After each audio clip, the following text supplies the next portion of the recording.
CAA, Compagnie africaine d'aviation, amemeli bino zamba ya ba destination oyo bokoki ko voyager étendu mobimba ya RDC, bozana Kinshasa, Lubumbashi, Goma, Mbujimai, Kananga, Mbandaka, Kalemi, Bukavu, Beni, Bunya pe Kisangani. Pona bino nyonso bolingi ko voyager na ba destination oyo, CAA apesi bino possibilité wana à travers Wenze ya ba fréquence pour bo voyager na tranquillité. Bakisa ba condition de voyage hors du commun. Loko la Lubumbashi 5 fois mokoka na semaine, Goma 4 fois na semaine, Mbujimai 5 fois na semaine, Pembandaka 2 fois par semaine. Ngonge koki oyo nyonso bosepelaka kolanda info lingala journal ya peuple pona peuple mbote na bino bisika nyonso tu bozwami lelo tokofungola yango na ngambo ya Assemblée nationale pona kotalisa bino ndenge présidente ya Assemblée nationale Janine Mabunda Lioko akitaki lundi 12 octobre na mpasa wapi epai akendaki ko inaugurer centre de formation moko ya ba filles vulnérables. Michael Brustoto domi bendelo ngwanza bazalaki sima na compte ya info lingala akitaki na impact ya kosakana te awa na partie est ya ville province ya Kinshasa, spécialement na Mpasa. Yenani présidente ya Assemblée nationale Janine Mabunda Lioko kuna kendaki kosala inauguration à centre de formation en coupe couture, informatique, pa fabrication ba détergent pour na faveur ya ba filles mères vulnérables to oyo bakelela bosimba ke centre oyo eza œuvre ya honorable Ogi Kalonji nyonso bandaki na kotalisa ba besoin oyo population à côté oyo azanango à travers moko ba notable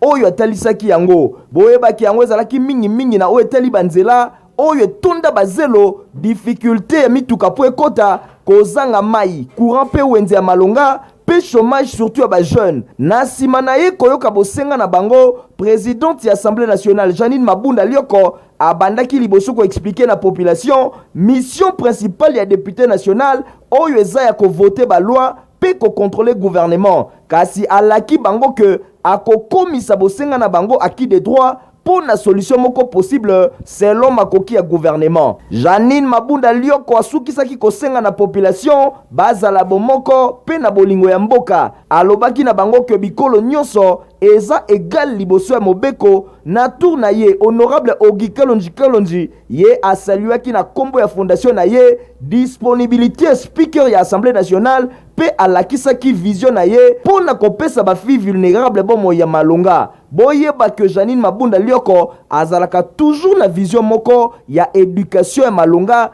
pour na ba filles nyonso bazwami na étendue ya République démocratique du Congo. Na mususu bosimba ke présidente ya fondation Denise Nyakero aza toujours ko continuer tourner na yekuna na province ya Congo central limbala oyo ezalaki tour ya bana matadi epai wapi asololaki na population Nathalie Kaila Stéphane Skandi. Boma, ville portuaire, katina yango cathédrale na beau milieu ya ville. Yango evivaki ba moment moko particulier ya kozela. Arrivé épouse chef de l'État oyo awutaki na mwanda. Déjà avant tongo etana, bana ya Boma bazalaki inondé na bâtiment administratif ya mairie. Baboma Krasien impatient pour na ko rencontrer épouse ya chef de l'État. Denise Nyakero Tshisekedi azui maloba na ko expliquer mission ya visite na ye tokoki kotanga ko appuyer ba femme paysanne ko soutenir ba malade pe formation médicale bakisa lisusu ko encourager éducation ya ba jeune azwaki lisusu ba doléance ya population a promettre bango ya ko remettre yango epai ya chef de l'État a participer ki lisusu na séance échange na ba jeune na thème importance ya éducation pe lutte contre pratique néfaste na nzela na bango. Cérémonie oyo ezalaki organisée na NPF en collaboration na UNICEF. Par ici oyo ezalaki riche en émotions na oyo ba exposaki pe ba assistaki. Yango e permetaki na première dame azwa idée claire na oyo Baboma Krasien bazali confronté. Courage oyo e poussaki admiration. Denise Nyakero Tshisekedi asengaki na bango balinga classe abetelaki bango masolo ya bourse excellence ya pe azali ko compter sur bango. koloba sexualité ezali sujet tabou pour na bane Congo. Yango bazali exposé na mariage précoce, grossesse indésirable, pe bongo na bongo. Centre d'apprentissage peu professionnel ya Boma. Pour la 4e édition, bazoki bongo 32 lauréats. Pour encourager religieuse oyo à s'occuper kanayango, Fondation Denis Nyakiro Tshisekedi et pesaki ba machine à coudre, ba équipement informatique, produits esthétiques, Pelisusu, Fondation Denis Nyakiro Tshisekedi et bosanaki hôpital général ya Bomate. Première dame a pesaki ba personnel soignant pe ba malade, ba vivre na ba non vivre. Coordonnateur sortant, il y a la Mouka Adolphe Mouzitou et Longona Atran Martin Fayoulou. Sala qui remise et reprise lundi 12 octobre. Bolanda. Précision et Longona héritier Mapinde Mipedomi Bendelongwana. Présidium, il y a plateforme Lamuka organisé qui remise et reprise entre coordonnateurs sortants Adolphe Mouzitou et Longona coordonnateur entrant Mwanamboka Martin Fayoulou. Mokolo ya lundi 12 octobre, Nyons Belekei Kitoko, représentant Nyons Bazala Kiwana, Tumona Kibongo représentant il y a Jean-Pierre Bemba Gombo, pe représentant il y a Moïse Katumbi Chapwe, Bango ba assistaki, na passation il y a pouvoir il y a Adolphe Mouzitou et Longona Martin Fayoulou Madidi, Bango Nyons Basina qui communiqué conjoint. Bandimi ba réforme et compte na cadre nyonso ya lamuka pe ba réforme nyonso oyo bango bazali kosenga mingi penza na ngambo ya commission électorale nationale indépendante oyo bango nyonso bazali ko espérer makambo etambola na ndenge ya malamu. Christian Mwando Simba oyo azalaki bongo représentant ya Moïse Katumbi Chapwe ye atalisaki poleleke bango nyonso bazali kosenga ba telemela likambo etali réforme surtout ya seni eye bana kosalema pambate mutu oyo peuple akovote yende ayeba na ko diriger mboka bosimba ke passation ya pouvoir oyo isalemi après ba report ya ndenge na ndenge kasimbala oyo izalaki vraiment mbala ya solo pambate mwana mboka Martin Fayoulou a ko diriger plateforme Lamuka pendant 6 mois na remplacement ya Adolphe Mouzitou Mfumunsi. Constat ya route nationale numéro 1 na province ya Congo central, précisément na ville ya Mbanza-Ngungu, ezalaki plutôt préoccupation ya ba reporter ya Info Lingala. Karine Bembe Binda Domi Bendelongwana.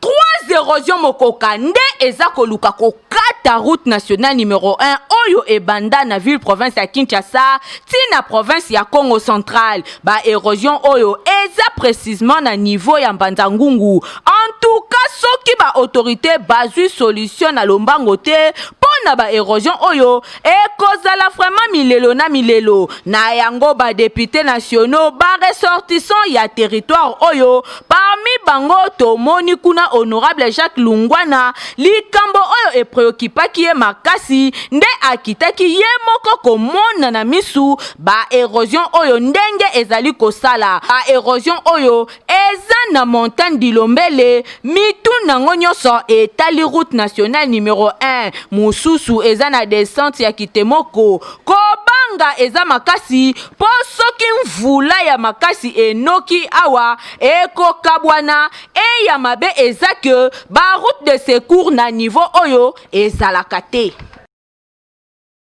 Na cité Mama Mobutu na commune ya Mongafula ba élément ya la police bataki maboko na groupe moko ya ba criminel oyo baza konyoko la population ya ngambo oyo héritier Mapinde mi Stéphane Skande. Isaac Naplamedi bango bazali ba spécialiste pour na ko enlever ba chauffeur ya ba taxi catch tala bakangama ki mikoleleki à partir à 23h45 minutes na cité Mama Mobutu na villa 514 na commune ya Mongafula. La police nationale congolaise ba lalelaki bango coussin pour balobi trop c'est trop pambate bango bazali pena ba spécialiste ya koyiba ba voiture à l'aide ya ba arme blanche na micro ya Info Lingala tour à tour Isaac Naplamedi ba s'exprimer boy tambolaki na ba matraque électrique ngai na molinga na ngai kombo na Isaac to salaki na rendez-vous moko il fallait tout kutana na mall oui mais tout salaki déjà na ba arme blanche na biso il salaki prévu to anéantir chauffeur moko to yiba yo to kuta ina ye poto to zune taxi mo na boulevard to zu express to matina eti ma campagne puis to ngai to tcha taser to les arriver to za mutu kana chauffeur oyo azalaki victime na enlèvement oyo apesi mpe explication oyo aye.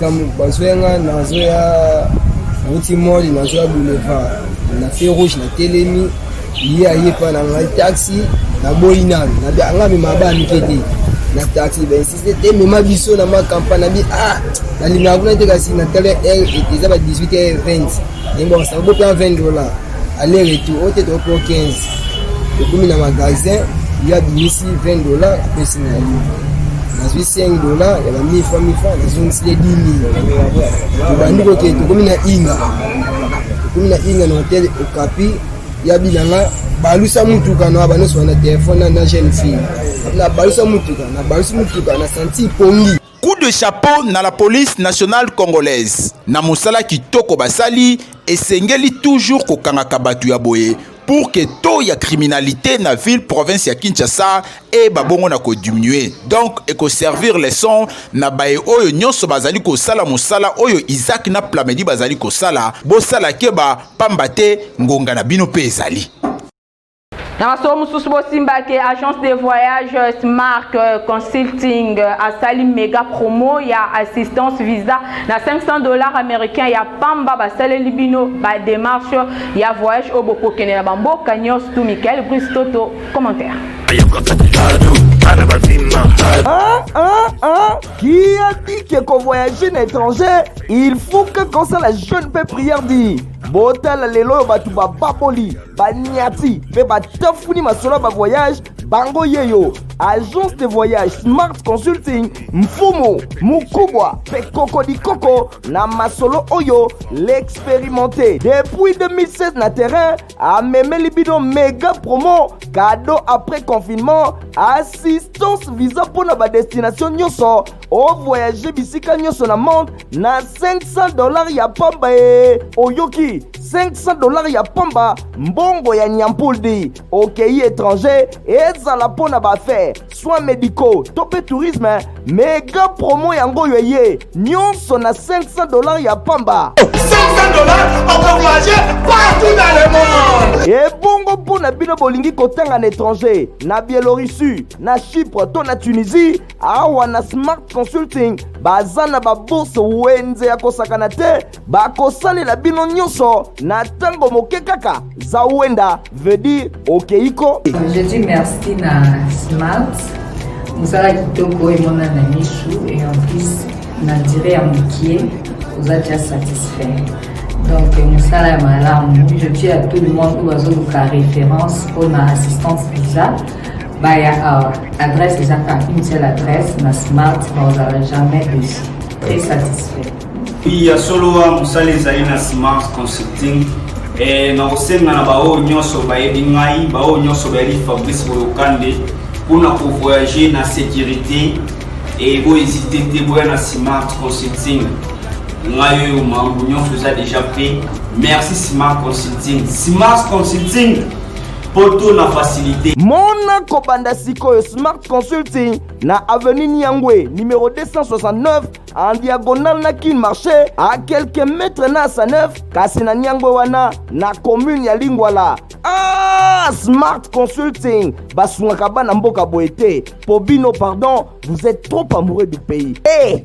$500 on peut voyager partout dans le monde. Na couloir enseignement bosimba ke université chrétienne catholique dont Akam ICC dont Akam na mokuse ba fongoli déjà ba porte na ba inscription ya année académique 2020-2021 Karine Bembe Binda Igom Tingi.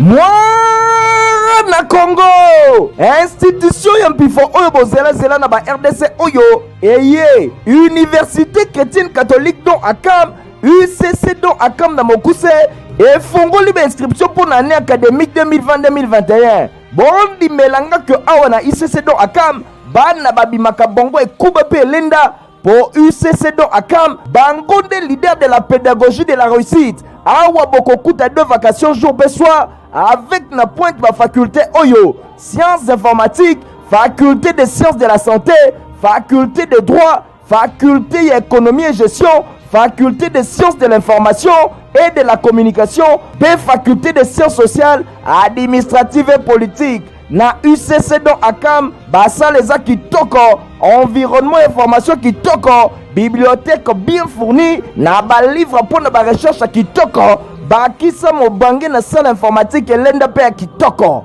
Les universités ils ont prôné beaucoup plus pédagogie à réussite. Ma pédagogie à réussite, tout le monde a beaucoup plus de points positifs aux étudiants à biso bazanango. Na pris à moutier au requis aux enseignements de qualité. Bon welisa déjà pour ban na bazako ya komi komisaka déjà on a ICC don akam pour ababoli ba frais académiques na G100 ya pamba, GDPG $350, PL 1 L2 $180 ya pamba. Ya boye boko kuta nulle part ailleurs. Mon UCC don akam na arrêt dépôt avenue Bypass numéro 26 commune ya Selembao, to na arrêt Liolo avenue Congo numéro 3 commune ya Mongafula, to pe lisusu na arrêt interface bâtiment le Paulinier. UCC don akam université ya bana Congo leader. La police ya district ya Moamba basala ki ratissage ya bakulu na weekend eleki na ba commune locale alimete pe ki senso boso ba détail elongo na Benjamin Boulembe pe Jérémy Makam. La police ya Moamba na bokambemi ya colonel Lifengi oyo azali numéro 1 ya la police ya district oyo bazali kolala pongite talatina bazalaki na weekend moko très chargé babandaki bongo na la police ya Mombele précisément na commune ya Limete wapie pai bazalaki ratissage ya ben civique bakuluna bameli bangi bateki bangi pe bamiyibi ndenge kaka bozali komona bango bafani mupiku boye bango nde bazali ko rendre vie difficile na population ya commune ya Limete précisément na quartier Mombele. Population très satisfaite na geste oyo la police asali balobaki boye. To sengi na gouvernement provincial bozwa bango botinda bango bakendo sala bilanga pona bayela biso masangu fufu eya na Kisasa parce que soka ke prison après 2-3 jours au moment abimi na libanda akomi boya lisuko leka devant social o babani boyembela ye o boyika o boye non événement oyo esalemaki bongo na wenzi ya Luza na commune ya Limete wapie pa isiati ya 12e rue esalaki mosala moko ya malonga. Même opération esalemaki bongo na Kisenso précisément na Rifla wapie pa ba présentaki bakuluna na quartier Bikanga juste pembeni ya Rai. Major Blaise Mbengu commandant ya siati ya Kisenso très déterminé alobi ke commune ya Kisenso esengeli ezongela kimia. Par semaine, opération Banassa m'a fait 4 fois. Baté la barre à Bango, on va dire aussi à Bokoudé. Basta Bango dans la prison, les cafés là.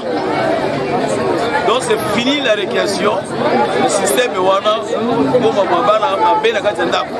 École chrétienne Les Rochers et un cadre moko agréable, peu dynamique pour na bana la bino bolanda commentaire oyo. Benjamin Boulemba salé le bino.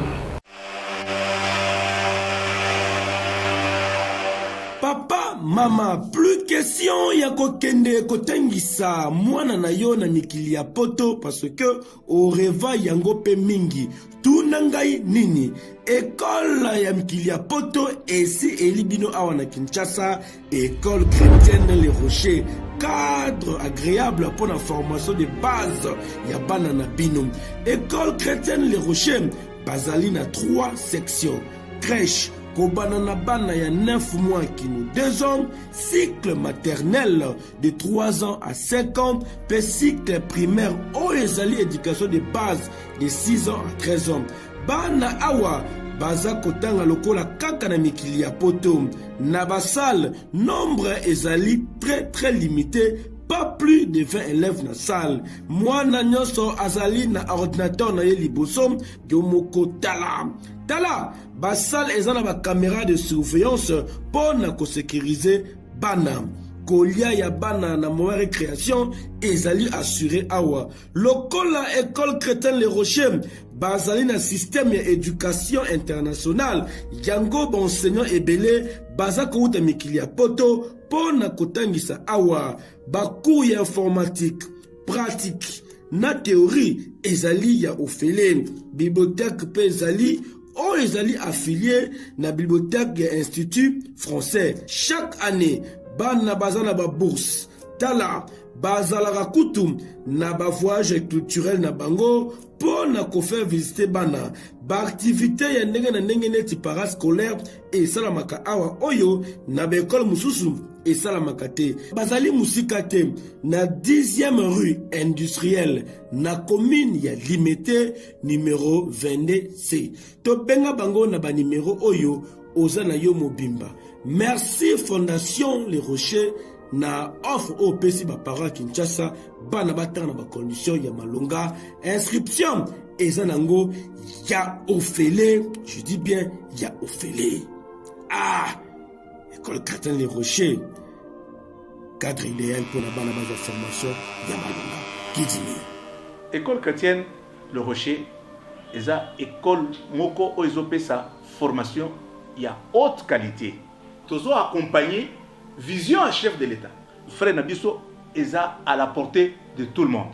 École Chrétienne Les Rochers ezali la filière francophone par Compagnie africaine d'aviation FlySea spécialiste ya Congo profond atalisi bino ba différentes agences naye wapi epa ibokoki kosomba ba billet na ba destination nyonso. Michael Bristoto héritier Mapinde. Compagnie africaine d'aviation ezana sengo koyebisa bino bofongwami ya ba bureau naye pona Kinshasa bokoki komona biso na commune ya Gombe na boulevard du 30 juin na direction commerciale na biso na avenue Équateur immeuble Itimiri pene ya Planète J na Gombe na galerie marchand ya Pullman Hotel Grand Hotel ya Kinshasa pene ya Triumph na Matonge toza na avenue Kasavubu na commune ya Kalamu to na route poids lourd na Bia mosika te na pont Matete na direction générale na biso. Pona koyeba mingi bobenga biso na 082 000 26 00 to na 082 000 26 01 to bo visiter site web na biso na www.caacongo.com. CAA mfumu ya mapata. Tozonga mukie na enseignement pour la côté sabino ndenge na collège Saint-André école catholique privée agréée et si ba fongola ki ba porte na bango pour na ba inscription ya année scolaire 2020-2021 boye ba ke ba inscription yango eza ko salema ofele Karine Bembe Binda Michael Bristoto. Kinshasa mwana Kongo yoka sango olingaka mwana na yo atenga na école ya qualité azwa meilleure éducation pe meilleure formation Dala esika kotangisa yango yo Collège Saint-André école catholique privée agréée bazana ba profession ya qualité kosakana te ba condition kotangela kutu ezalaka ya koloba te awa basali kitoko aération normale mwana za kotanga zoleka mopepe ya kitoko bakisa qualité enseignement anenyo so awa na Saint-André 100% na 100% neti na 2019 babimisa ki lauréat avec 80% mokokeza la te ba option na bango nyonso tikali 100% na 100% neti na film po awa na Saint-André ba beta kayango nyonso dada système ya un coup une flamme boye ba ke inscription et si bandaki déjà eza ko salema nyonso eza ko salema ofele ba parents boye déjà ko komisa bana po bana balingaka na bango esika mosusu te kaka awa na Saint-André apok Firenze likoi parfait de bonne odeur mwana kasi na yo aboko kende alobi ekolo wenza mabe na yebita kutanga wana noko fidelwa komisa bana na Saint-André eza école catholique privée agréée na Saint-André bokokuta ba option oyo pédagogie générale biochimie commercial et gestion latin philo coupe et couture pe électricité maternelle pe ezali primaire pe nyonso ezali bakisa 7e na 8e primaire. Chers parents, pour la formation oyo elongo bani to komisa bana na biso na Saint-André. Welisa Collège Saint-André ezomi awa na avenue des Tropiques numéro 1 na 2e rue Limité quartier résidentiel wana na commune Limité oza mobimba centre de récupération pe pona ba candidat régulier na ba autodidacte n'exeta ezali Saint-André école ya mpifo awa qualité de qualité. Na sola de veloterie bosimbakie de veloterie na cyber Eric esi ebandaki olingaka okende États-Unis na ba condition ya kitoko kende kobeta na ba cyber Eric nyonso esika ezali po prise en charge eza erkuna eratakate Nathalie Kaila Tomwapi.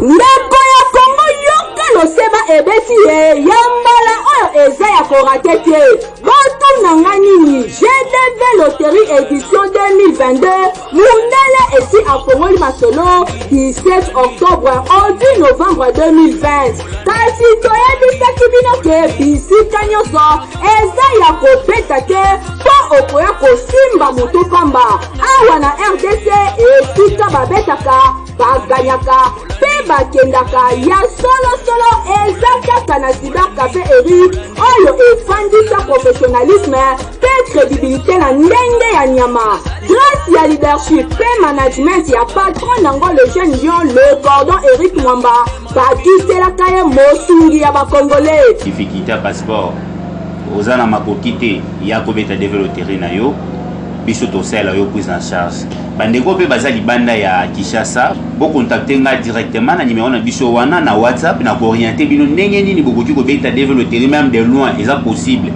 ba adresse oyo na 11e rue Limete industriel nolo ya INPP luta lisusu bango na Victor en diagonale na district ya la police na ngambo ya arrêt Ngabwa point show agence Eric Mwamba ezami lisusu na kitambo magasin na changu pe ezali kaka na boulevard wana na Matina na entrée Kimbuta en face ya robot roulage okosama mingi kasi ya mbala oyo fongola miso te yebisa bavoisin bino nyonso kaka na cyber Eric mpo awa nde États-Unis ya sur okokende kolia mbala na yo na kimia nyonso oya tolobaki te tolobi Eric Mwamba le jeune lion wumela oyo nde ozali leader ya GDV loterie.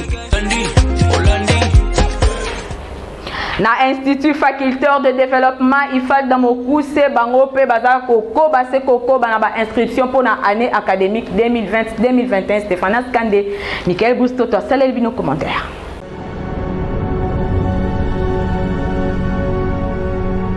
Et bandi inscription année académique 2020-2021 na Institut facultaire de développement IFAD na Mokuse eye diplômé d'état osilisa déjà to uti kosilisa humanité tala esika ya kotanga mpona formation ya qualité à impact réel yango yo mpona yo lingaka okoma gestionnaire ya projet ya développement seule adresse mpona yango yo IFAD yoka awa bokokuta 4 départements mokoka lokola sciences et techniques de développement na kati nango bokozwa gestion de l'environnement et assainissement bakisa organisation sociale nyonso kobanda graduate na licence ya mibale département de sciences informatiques bokokuta na kati analyse et programmation na graduat kasi conception des systèmes d'information bakisa réseau informatique eza kaka mpo na licence ya misatu bokokuta département de santé publique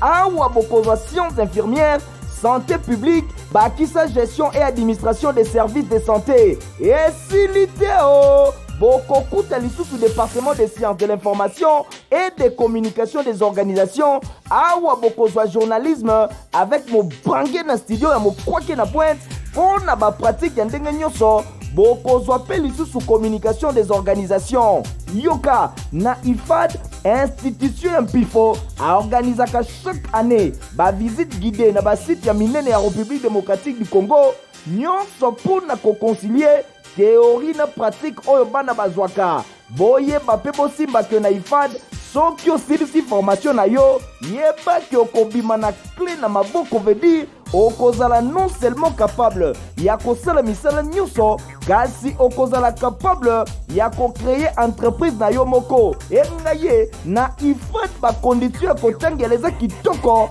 kobanda na baauditoire oyo elenda na ndenge kosakana te ti na salle de conférence esika baséminaire esalemaka. IFAD eza na baprofession super expérimenté. Na IFAD bokokuta des vacations ya journée à soir. Bosimbaka IFAD eza lié na archidiocèse ya Kinshasa. Bozela lisusu te kobanda kaka sikoyo bolekaka deja vite fait na baservice ya IFAD pona kosoba baformulaire ya inscription.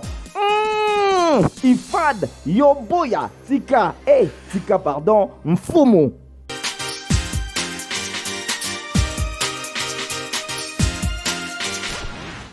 Pacific Palace, site touristique ya Malonga oyo ezali ko offrir bino ba différents services pour na kolekisa week-end na bino kitoko. Reportage est signé Benjamin Boulembe, Francis Kanza Lokoka. Arrête, tu veux me faire tomber, c'est quoi? Ici c'est sale, c'est pas beau. Ah mais dis-moi, qu'est-ce que tu veux? Pacific Palace. C'est où Pacific Palace? C'est beau là-bas, il y a des piscines. Mais c'est quoi ça comme histoire? Hein? Maman. Ok. Quoi bébé? Je veux Pacific Palace et en plus si c'est mauvais je touche. Ah, moi nazo kosona okosa pour na bakaka. Ya on poto mo vanda ka ya bakaka boy. Tantine, est-ce que place ça mabé? Pela zo koma lobby sna réservé makambu nyonso pour la mariage. Azo koma lobby bozo balana mais na ba condition ya bien té. Pelé ma ouais. Allô tata moi aussi. Pelé, on réservera déjà place na Pacific Palace. OK. Pacific Palace. Espace ya solo pour na ba séjour pe ba détente na biso. Ah moyen ya ko s'ennuyer ezalaka teo.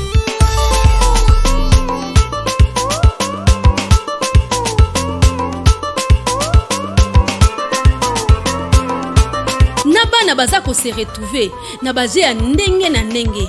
Pour na ba mariage pe autre manifestation na biso. Espace Pacific Palace et bongisi libiso salle de fête ya kitoko. Salle ya cinéma, pe salle ya sport pour na ko maintenir nzoto toujours en forme. Restaurant, terrasse, pe tozolia taba autour ya piscine. Espace Pacific Palace ezwami bongo na mitendi à 100 mètres ya joli site. Soki outi Kinshasa, pour na ba oyo ba utaka Congo central à 50 mètres. Awa na kati ya Pacific Palace, bango bazui wapi? Ata soki bazui, est-ce que ba osalela ngo boy?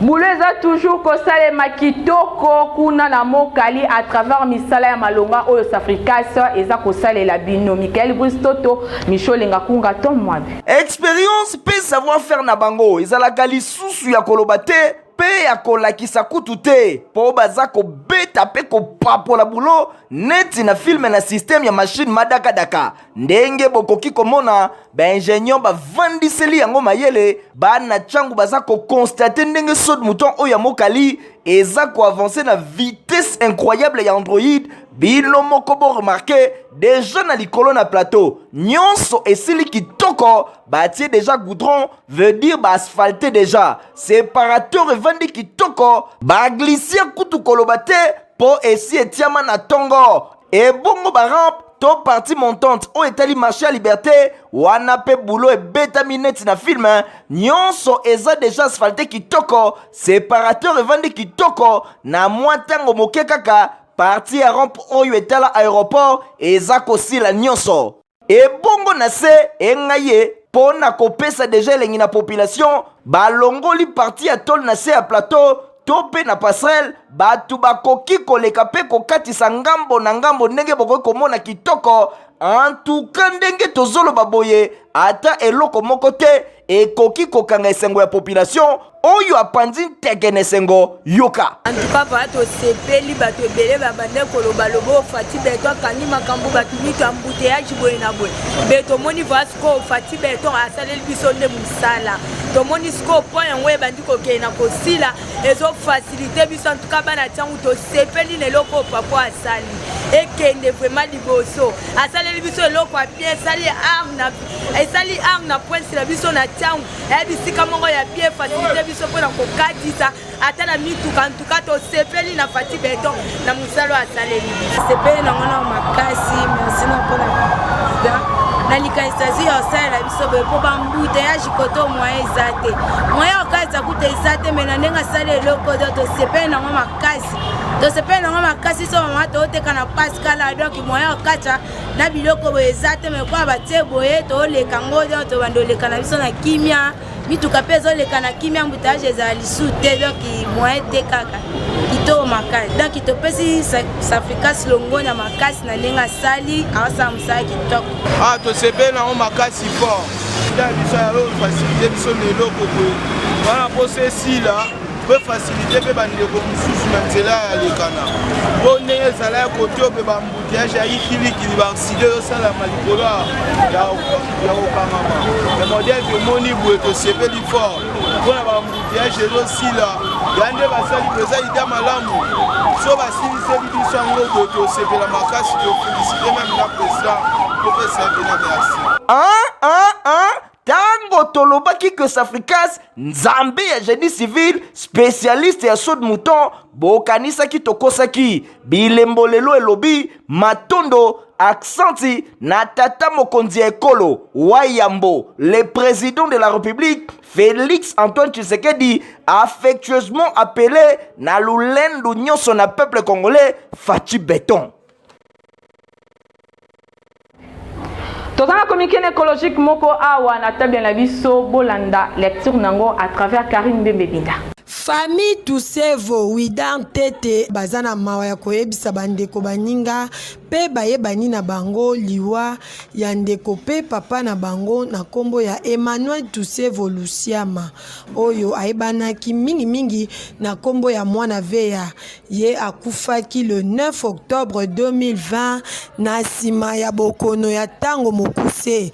En attendant nzoto ya mowei ebima esengeli boyebake matanga ezosalema na lopango ya libota oyo ezwami na avenue Sport numéro 75/12 direction à Sosa référence paroisse Christ Roi.